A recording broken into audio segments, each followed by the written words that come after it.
I really want to do it quickly, right, boom, so boom, boom, boom, create this imbalance, hold him and strike him. When I do decide to commit, boom, boom, boom, boom, I gotta just go in and destroy him, okay?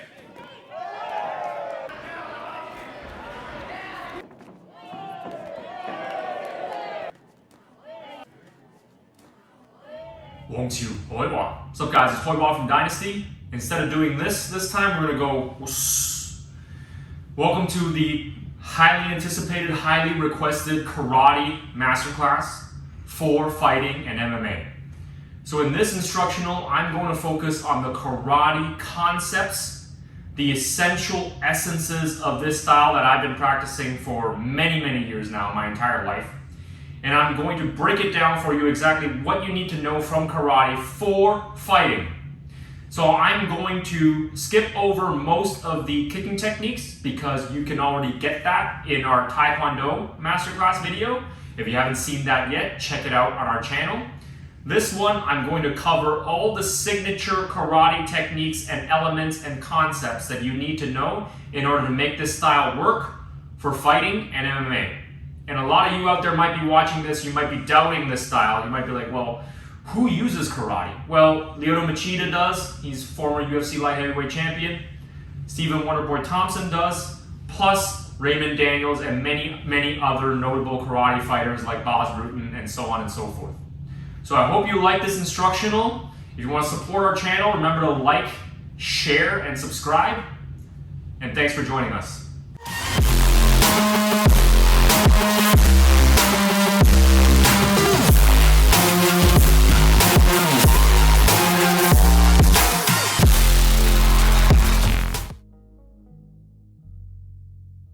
So first of all, introduction for a little bit of the karate for those who don't know or may not know. Karate comes from the indigenous martial arts of the Ryukyuan kingdom in Okinawa, Japan. This was before mainland Japan took the Okinawa indigenous martial arts, the karate, and then turned it into the modern sport karate.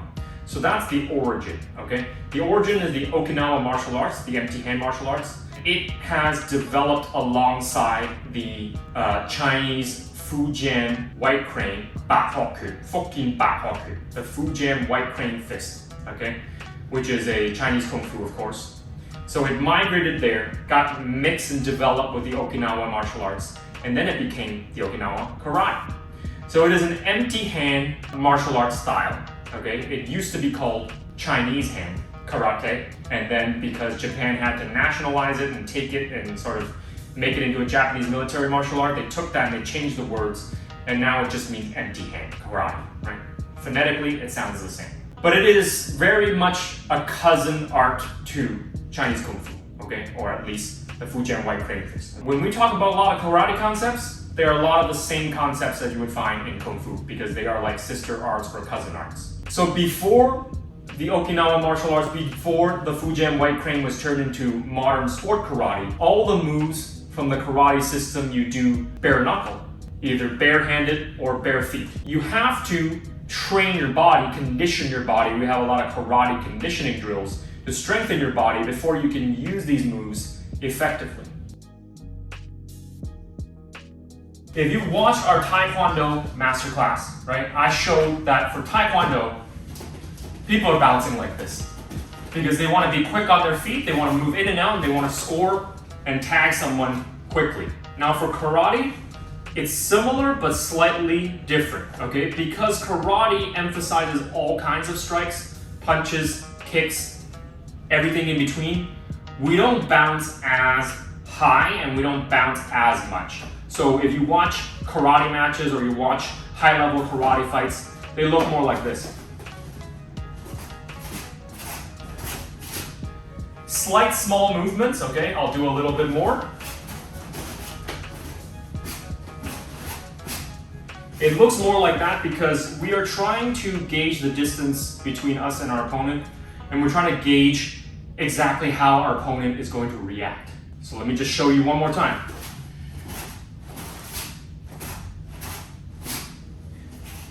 We're making slight adjustments to our feet to gauge exactly where the distance and the timing is going to combine, and then we're going to crash into our opponent when we attack or counterattack. So now that you saw a bit of how the stance looks like, let's go into the fighting stance that we take. So remember that in karate, our hands are not up here like this, okay? Like in boxing or in Muay Thai or anything like that, because we're holding weapons, right?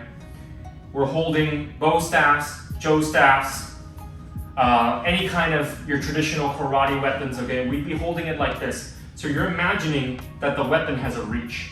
That's why our stance is like this. Or that's why our karate stance is like this. We're not gonna, start punching somebody from here. We're not gonna do our karate from here, okay? That's one of the reasons. Another reason is firing from my hips, just like Chinese Kung Fu, okay? In karate, same thing. Firing my punches from my hips is where I want to be. I don't want to have my hands up like this, where it's like boxing or Muay Thai, and I'm throwing hooks like this, or I'm throwing jabs from here like this. All the power and all the speed is gonna come from my hips and my feet. From a static position, okay?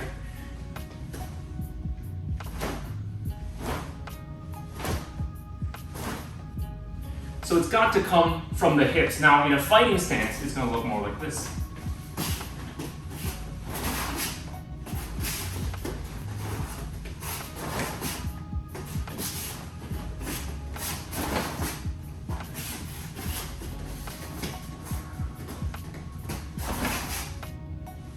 So you see how I have a slightly hands down approach when I'm in my karate stance, because I want to cut down that lag time between when I'm going to punch and when the punch is actually going to land. So if I keep my hands up here like this takes longer for the energy that's coming from my feet up onto my hips, into my elbow, for me to throw the strike. There's too much time wasted here with this motion. I want to keep it slightly above my waist, above my hips, right around rib cage level or chest level. And I'm using my feet to do most of the power generation. I'm not using my arm or my shoulder. I'm gonna root on the ground, plant my feet on the ground to go and strike my opponent. This is our fighting stance and why we do it this way. So if there's one technique to take away from the karate system, whether it's Goju-Ryu, shotokan, whatever, the most important technique for karate is the karate cross punch. It's the signature technique, okay? I want to break this down mechanically, how to do it properly, okay? So from our static stance, when we're practicing this punch, okay, we first have to take our hands, of course, making a fist, right? Pinky finger first, rolling in our index finger, and then our thumb covers the top of the index finger. Now we hold the chamber here first, okay? Now for people who are unfamiliar with traditional martial arts, they're like, why are you holding the chamber like this? I don't understand what's going on. Chamber is where the power is generated. As you know, as I've already talked about, the power comes from the hips and the feet. So if you practice good chamber, you're gonna have good power. When the punch starts coming out, you'll see that my elbow is in, okay? My elbow is all the way in. It is not flared out like this. If my elbow is flared out, it loses all of its power, okay? I'm trying to strike with a twisting force of this punch. So back here for a second, my hand touches my ribs. As it comes out, I'm twisting, I'm twisting, I'm twisting, I'm twisting, until I get to right about here, about 90% extension. I never ever want my elbow fully extended because it'll break, hyperextend, right? 90% here, and I'm hitting with the top two knuckles. Now, as you are practicing this punch, we're just gonna do it a couple times so you know what it looks like when we drill it.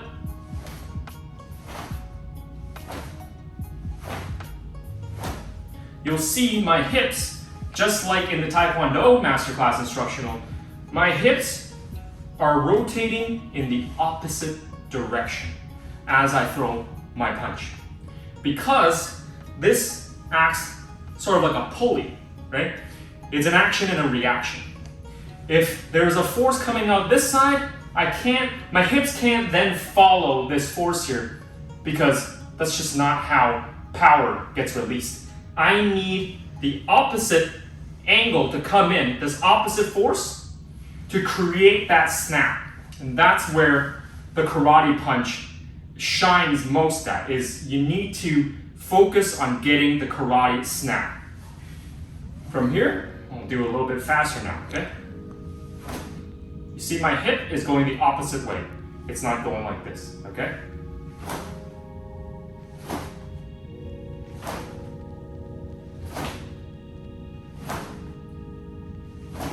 Focus on drilling this karate cross punch, and over thousands and thousands of reps, you're gonna start to see where the true power and the true speed comes from.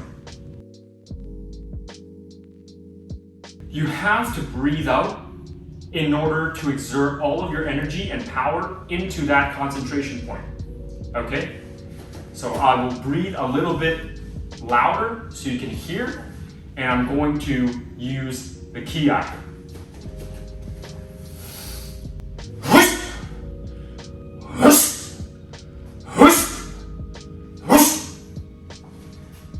This helps me generate all of my power and energy outwards, rather than not breathing out when I'm trying to strike, and then me keeping all of that energy inside of me, which is not the ideal situation. Just like when you're doing kickboxing or Muay Thai or boxing or whatever it is, you hear people hit the pads or you hear people spar and they go.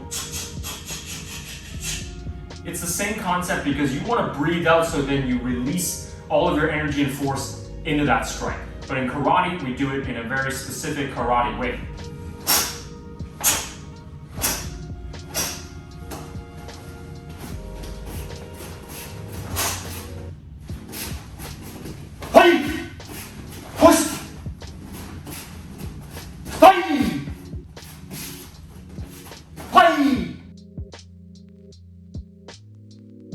Now I have my demonstration partner with me. Ja, thanks for being in this video. Now, let's demonstrate with a partner. I want you guys to understand the concept of the karate. First of all, the sport karate that we're practicing now is based on point fighting, okay? And a lot of people out there are gonna say, well, point fighting is useless, it's not realistic. However, I feel, and this has been proven in the ring already, is that if you can take point sparring mechanics and training, and then add full contact power, you're gonna develop a style where you can hit another person, but the other person can't hit you. That's the beauty of the point sparring, which is where a lot of the sport karate comes from. It is the in and out movement. It is being able to hit without getting hit yourself. And I'm just gonna demonstrate sort of the leap in, leap out movement that I would be using. So from here, John might be, in his own fighting stance a little bit, right? He's just gonna stand right there, right? When I'm judging my distance and I'm judging, when I'm going to strike, okay? I need to notice, first of all, I need to keep in mind how long my own reach is versus my opponent, okay? So if I'm a person that maybe is shorter or has a shorter reach, I need to be a little bit closer, okay? My engagement is gonna be shorter. If I'm longer and taller, I can move back more. I'll have more reach, more advantages. I'm sort of a medium built person, so I like my distance like right about here. Now, when we train our karate, we train to cover the distance. We train to cover the distance in long distances. So I'll just throw the most basic strike, which is the karate cross punch first, and then I will get into the combinations. So in the beginning, it's just gonna look like this. Hey! Okay, one more time. Hey! Okay, and maybe, bouncing around, maybe he's not realizing when I'm going to act, maybe I'm doing something else to distract him, whatever, grabbing a hold of his hand or whatever it is. Hey! Like that. And that's how you score the point in karate. But when you start doing it for fighting and MMA, you can see how that becomes pretty effective, because if he's not paying attention, I'm gonna score right on him, and I'm going to add full contact power. I'm gonna punch right through. Now, I don't want to overcommit and overreach, right? So I'll do it incorrectly. Right? right? And I'm overreaching and I'm just falling on top of him, right? Or if I miss and he ducks down, right, he's gonna shoot a takedown, I'll be able to get taken down, okay? So I actually wanna still stay in balance, right? But I just wanna add that full contact snap into it. So instead of stopping right in front of his face, I can just punch right through his face, right? As a demonstration, right? So wham! Okay? You can see I punch right through his face. So in fighting in MMA, that's what I would be doing. Boom, boom, bam! I punch through his face. So all you really need to do is you just need to modify your point fighting karate, and it'll become a very devastating style. We're now going to talk about timing. In karate timing, because we're bouncing and we're managing our distance, all right, the reason why we bounce is so that we can cover the distance quickly if we need to. But also, bouncing helps us cut down timing. And what I mean by that is, whenever a person is fighting us, you know, they might be bouncing around, they might be moving in and out, whatever, right? Me bouncing allows me to react in a split second whenever I want to. Okay? Whether I want to counterpunch or whether I want to attack him right away, bouncing gives me that advantage as opposed to someone who's flat-footed like this, right? If we're fighting, right, and I'm flat-footed, right, it takes me longer for me to charge forward and cover the distance to try and strike him, okay? Because I don't have as wide of a base. I'm very, you know, upright like this. I have to like plod forward like this in order to actually reach him, okay? But with this karate in and out style, not only can I cover the distance, I can now chop up the timing. So the timing for karate is an in-between timing, okay? It's like a music beat, okay? You're playing a beat and it goes boom, boom, boom, boom, boom. I want to cut in between that to get to my opponent. So if we're both bouncing at the same beat, right, like boom, boom, boom, boom, boom, I all of a sudden want to cut right in between that step, and that's when I'm going to out-time him, right? It will look like an illusion. It will look like, oh, that person's just faster than me. That's actually not true. You can be slower, but you can have better timing, and you can cut and interrupt and intercept him before he's able to react on anything. So let's demonstrate that, okay? So boom, boom, boom, boom, boom, boom, right?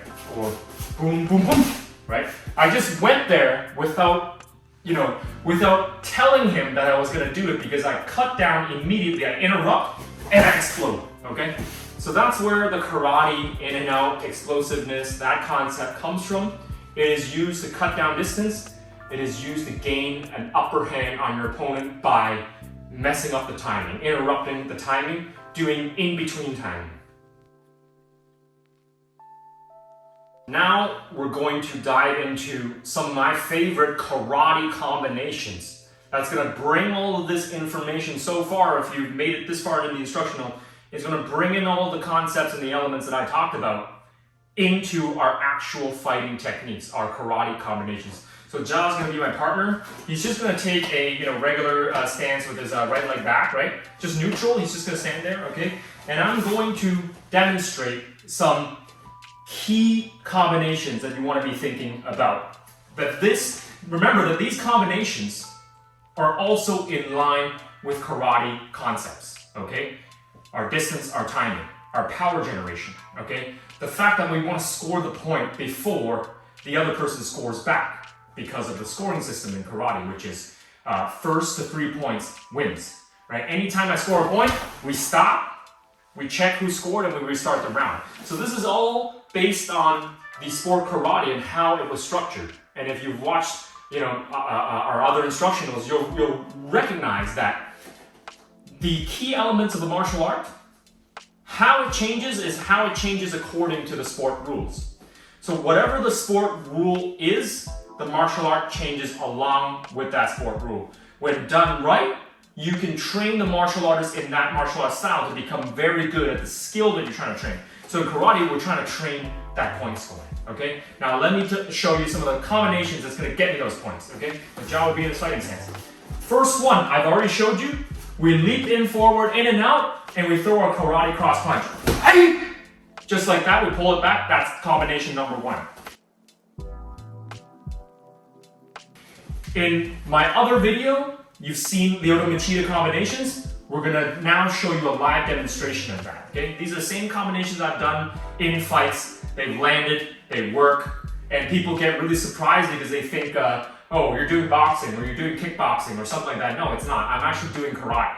One of the really popular combinations, low foot sweep, and then we follow up with a karate cross punch, okay? It's gonna look like this. Bang! Okay? So you see, I didn't really like kick jaw too hard. I don't want to hurt him, but if I really, really want to hurt him, I'm throwing that low kick and I'm like trying to like move him. I'm gonna go move him, boom. Okay, we're gonna talk about that later, the Kuzushi, the off balancing. But the second combination, right, is a low foot sweep, bang, boom, right? And you'll notice that I cleared the lane when I was going in. Boom, I cleared this lane with a very, very subtle, parry, or a very subtle just smack of his top hand because I don't want it to be there. I clear the lane for my karate cross punch, okay? So if his hand is in the way, boom, okay? That's how we do it, okay? So full speed, boom, boom, boom, bang! We go for body kick or front snap kick, then karate punch, okay? So from here, 1, 2, boom. Okay, one more time. Boom. That one is similar to the low kick. Boom. The difference is, if his stomach is open, I can preemptively score 1 point first, right? And I want to kick with the ball of my foot. It's not like kickboxing or Muay Thai where, I'm landing with my shin or I'm landing with the instep of my foot like Taekwondo. No, I want to kick to the ball of my foot because I want to hurt him. Because in karate, when you fight and you spar, you don't have gear. There's no protective gears because it's a bare knuckle style. So I want to kick with the ball of my foot, boom, and then I want to go in with a finishing punch, okay? Now in the sport context, the first one might score, right?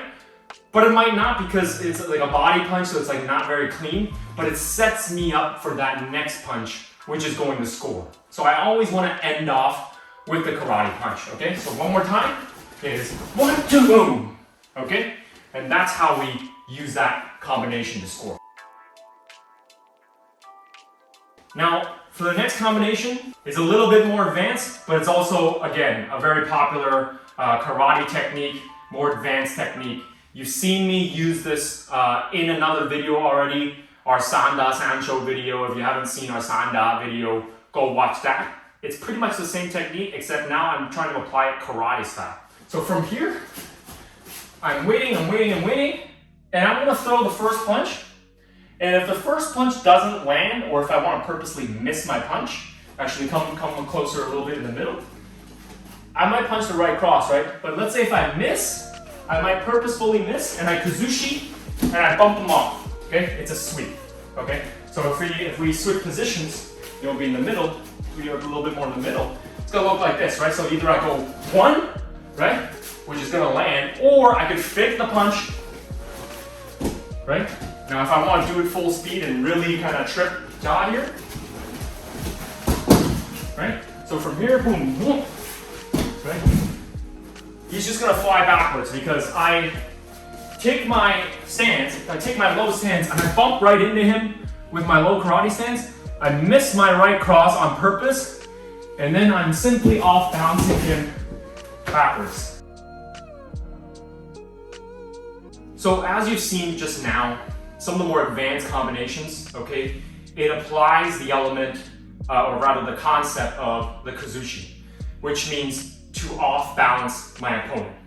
Now, you might be wondering, well, what the hell does off balancing have anything to do with striking? It's usually like a grappling concept, like a judo concept, right? You kick the guy, make him off balance, plant on one leg, and then you trip him. But actually, off balancing can also help you with striking because anytime I can make my opponent off balance, I basically freeze him in place and he won't be able to counter whatever that I'm doing to him, either in striking or wrestling or grappling situation. So in karate, there's a very specific type of Kuzushi, okay? So in the fighting stance again, I will show you 2 kinds, okay? One kind I already kind of showed you, but now I'm going into more detail. The first combination, when I close a distance, boom, this low foot sweep. okay? Demonstrating, okay? Boom, I want to sweep his leg out so that he's currently off balance, right? And when he's off balance, he's in this, basically this stasis mode, or this static mode position that he's gonna be in for a split second, where he's not gonna be able to do anything to block my next attack. So he's completely open for attack. So come back here, right? This is a demonstration, so obviously it's a little bit exaggerated, but if I really want to do it quickly, right, boom, I really want to kick his foot out, okay? Really just want to kick that foot out, boom, boom. And I'm being nice to my partner, I'm not really like kicking his foot, but you can feel, okay? Boom, boom. In this moment of the Kuzushi, anything that I do to him, very high chance of landing, okay? Second example, okay?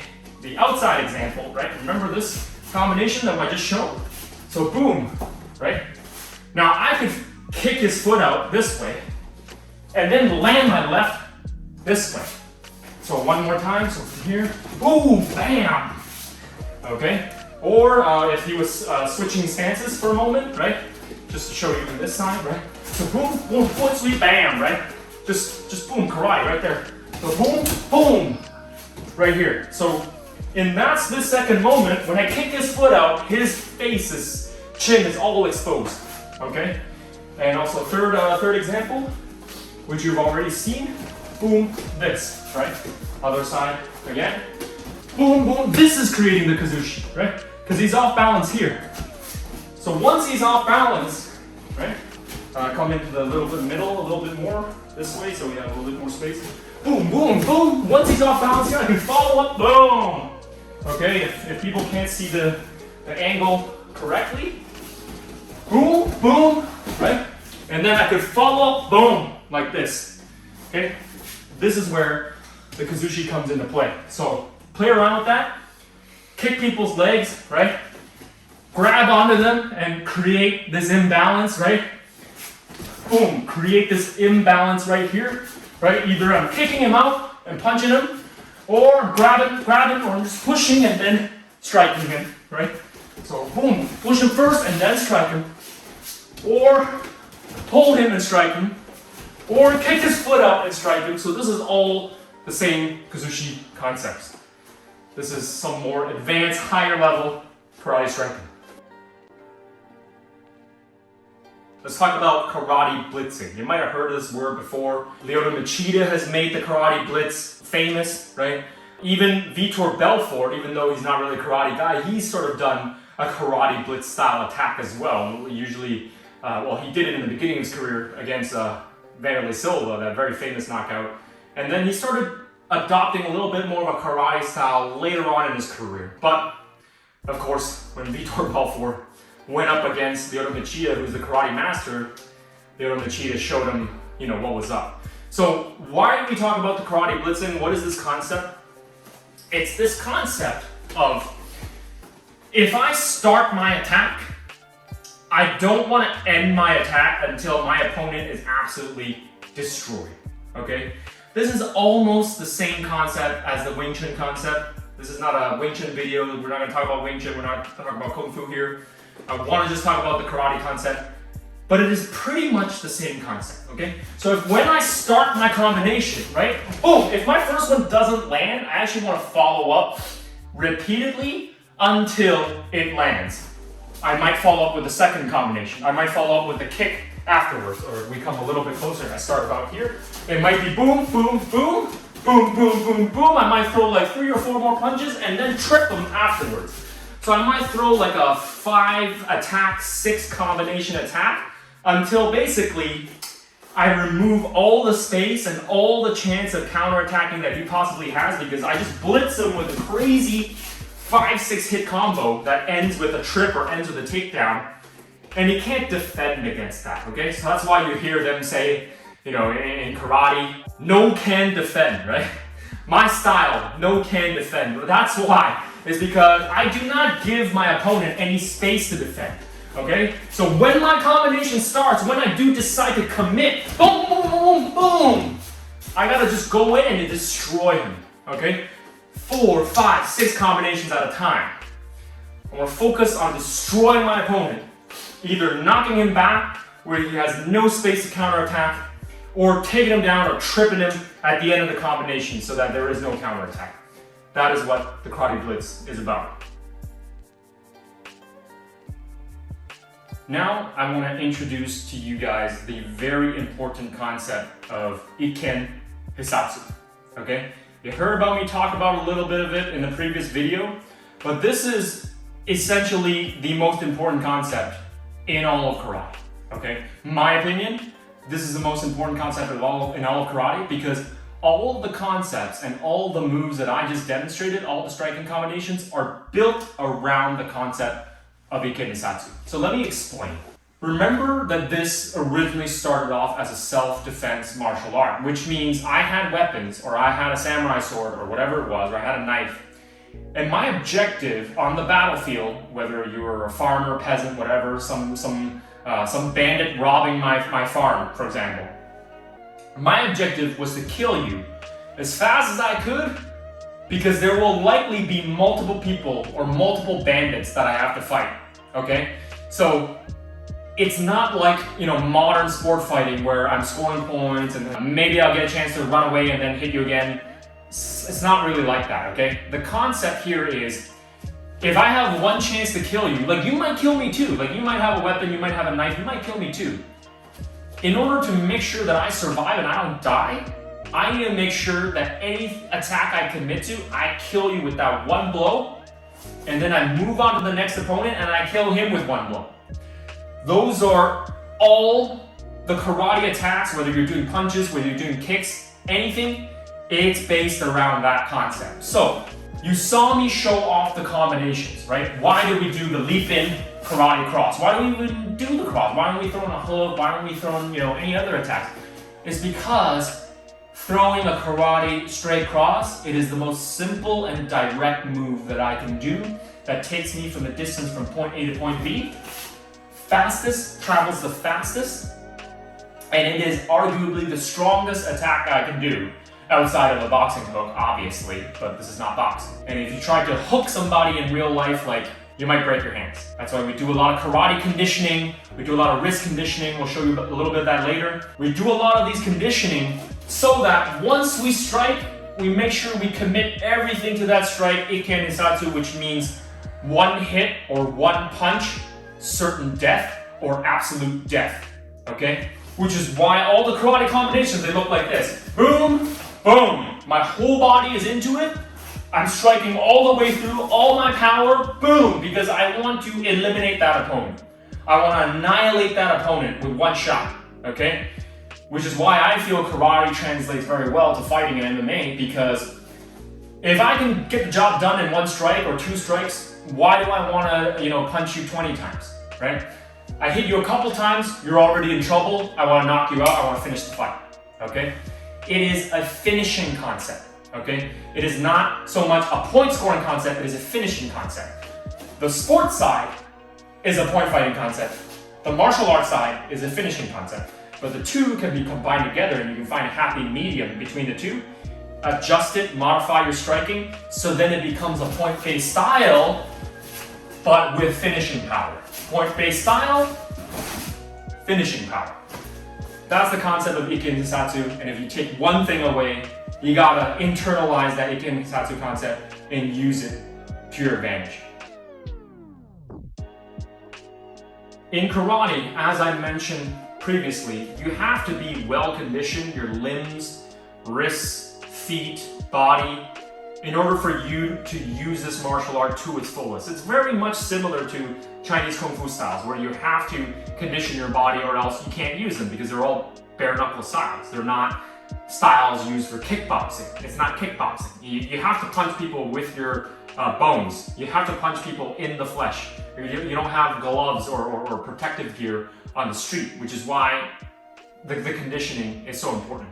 Especially if you do something like kyokushin karate where it's full contact, there's no gear. You have to condition. A real basic drill that we do in karate is the same drill you see in Kung Fu, is the forearm conditioning drill. Okay? So you stand with your partner, both arms chambered. You take one hand and you meet your partner in the middle. Okay? And you try to use your hip to crash into that forearm, okay? And you want to aim for the cutting bone area, okay? Don't aim all the way up here. You're not going to hit your opponent all the way up here in your forearm. You want to aim like right around the wrist cutting bone area. Boom. And then you come up here, turn your hip in, right? Chamber a little bit more downwards from here. Oh, and also you can follow up with a third block down here as well. So 1, 2, 3, 1, 2, 3, and you repeat, okay? This is to help you condition your forearm so that when you're doing karate blocks, which I did not go into this video because I don't think training karate style, traditional style blocks has anything to do with fighting and MMA. However, the concept is this, and you can think about this, okay? If someone throws like a roundhouse kick, for example, okay? I mean, am I really going to like block his roundhouse kick like this? No. Like 99% chance, like, no, I'm not gonna do that, because if he throws a really, really strong roundhouse kick, right, he's gonna break my arm, right? However, if you study karate, you studied karate for a long time, here's where the blocking and the conditioning comes in. Here's how you can start applying it to your fighting. When he's doing his roundhouse kick, what did I just do? Instead of pulling my arm out and blocking this straight on, head on, I'm simply using it to deflect, okay? So from here, I'm deflecting and I'm scoring. And I'm using my Ikken Hissatsu concept, remember? I'm throwing all the power behind my punch, like that, okay? So one more time, boom! So this is a sort of like a bonus technique, bonus combination, right? If somebody tries to kick you, roundhouse kick you, low kick you, whatever, I'm just using this arm to deflect as I move into him. And when I move into him, I take away all of his power, right? Because if I stand here, and I just stand here and take his kick, ow, this is gonna hurt because I'm at the very end of his strike. Okay, all of his energy comes out, boom, this is gonna cripple me. But if I use my karate concepts of distance, timing, okay, Ikken Hissatsu, okay, karate blitzing, in and out movement, I wanna strike him before he can strike me, intercept him, right? If he throws a kick, boom, I intercept him first. I meet him in the middle, and I crash right into him. And you can see, I don't need to pull back my punch in order to do so. So try it again, behind, right? I don't even let him know when I'm coming in. He doesn't even know, right? So, boom. So I was a little bit late there, but from here, right? That's where I want to crash into him, right? That's the karate timing, Ikken Hissatsu, how we apply the actual karate blocks, everything combined together. So, thank you for watching this instructional. I hope you guys found it informational, educational. I hope it adds value to your game. And of course, just watching this instructional alone does not necessarily mean you can use these moves. You have to train this style seriously in order to get the benefits. Please like and subscribe and support the channel. Thank you.